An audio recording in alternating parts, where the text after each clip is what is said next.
Apat na katao ang nasawi kabilang ang dalawang estudyante sa naganap na pamamaril sa isang pribadong paaralan sa Zamboanga City nitong Martes ng umaga, ika-18 ng Agosto kabilang umano ang itinuturong shooter ayon huyan kay Zamboanga City Mayor Kaimer Alaso.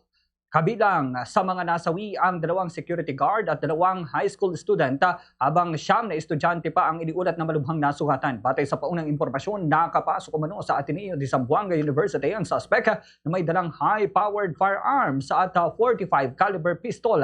Nangyari ang insidente dakong alas 8:30 ng umaga. Lumitaw sa mga kuhang video na unang pinaputukan ng suspect ang isang guro na nakaupo sa isang mesa. Matapos umano nitong hindi tamaan, lumapit ang suspect sa iba o lumipat ang suspect sa iba pang silid-aralan at pinaputukan naman ang isang estudyante na kalaunan ay nasawi. Matapos ang pamamaril, binawian din umano ng buhay ang suspect matapos nitong magbaril sa sarili. Kinumpirma rin ng alkalde na nakasuot umano ng body camera ang suspect at nagla-live stream pa habang isinagsagawa ang nasabi pong insidente. Dahil dito, isinuspindi ni Olaso ang mga klase sa lungsod nitong Martes ng umaga. Samantala, sinabi naman ng Ateneo de Zamboanga University Junior High School na kontrolado na ang sitwasyon. Patuloy naman ang investigasyon ng mga otoridad upang matukoy ang buong detalye at motibo sa insidente. Nananawagan ng pamahalang lungsod sa publiko na manatiling kalmado at magpagmatsyag at iwasang magpakalat ng hindi beripikadong impormasyon,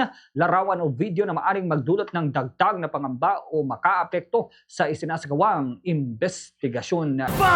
Sa radyo Bumbo!